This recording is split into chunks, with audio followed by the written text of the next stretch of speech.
GMA Offerings welcomes 2024 new shows. Kaya naman unahin natin sa GMA Entertainment Content Group.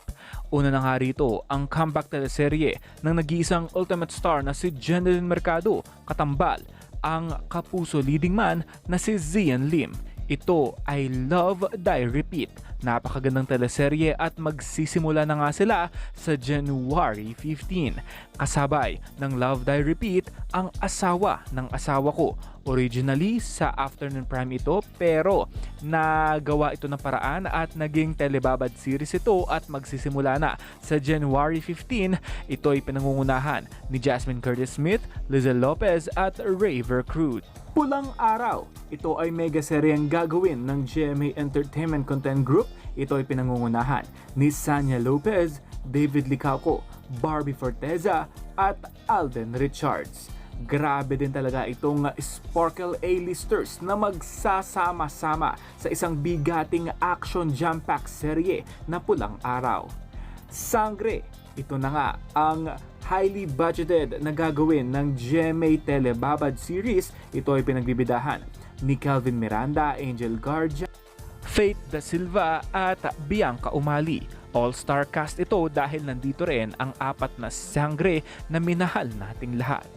My Guardian Alien. Ito ay comeback serye na nag-iisang primetime queen herself na si Marian Rivera. Ito ay mapapanood na sa 2024. Kumpirmado rin gagawa ng Lady Boxer. Ito ay 2023 pa pero ipapalabas na sa 2024. May mga bulong-bulungan na si Julian San Jose ang gagawa dito sa teleseryeng ito. Magkakaroon na nga ng spin-off or Season 2 ang Royal Blood na minahal nating lahat. At ito na nga pinakahihintay ng lahat, ang dalawang reyna ng Kapuso Network na sina Carla Abellana at box office queen na si Bea Alonzo. Widow's War ang titulo ng nasabing teleseryeng pagsasamahin nilang dalawa. Exciting ito. At ang Kailangan Ko Ikaw na unang ginawa para sa pelikula ni na Regine Velasquez at Robin Padilla, may mga rumor na gagawin daw ito ni Julian San Jose at Ruru Madrid.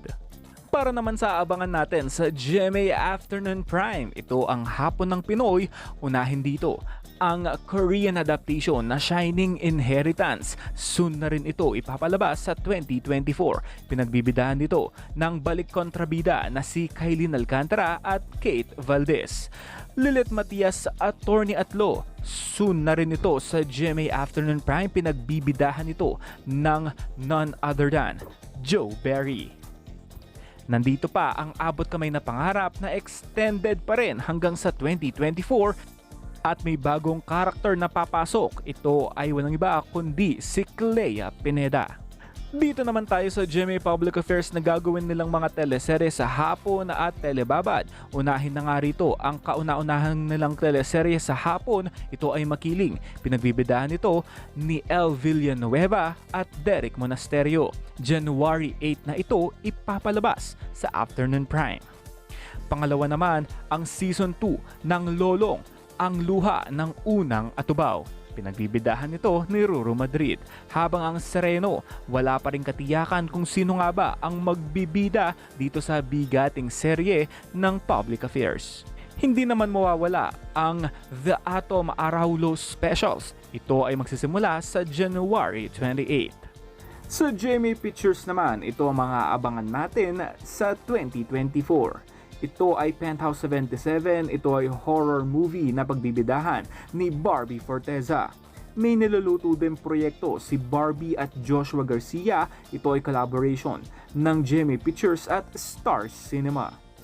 Ito naman ang gagawing pelikula ni Ann Curtis at Alden Richards. Ito ay version 2. Ito ay sci-fi romance drama film na gagawin nilang dalawa sa 2024. Ito naman ay collaboration with Viva Films. Ito ay pagbibidahan ni Sanya Lopez, Zian Lim, Faye Lorenzo at Colin Garcia.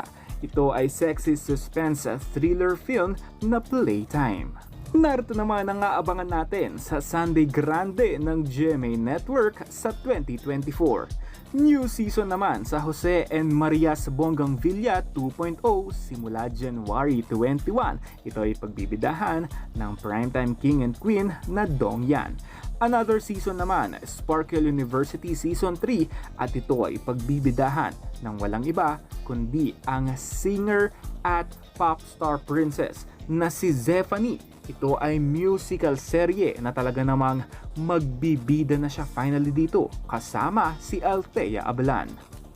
Running Man Philippines Season 2, grabe na talaga to. Ito ang isa sa mga inaabangan ko sa 2024 dahil sobra talaga akong na-in-love sa Season 1 ng Running Man PH. Fresh from the success naman ng The Voice Generations, ito naman ay magkakaroon uli ng The Voice of the Philippines naman sa 2024 hosted by Dingdong Dantes. Hindi pa katiyakan kung ang mga apat na coaches sila pa rin dito sa next season ng The Voice of the Philippines ng GMA7.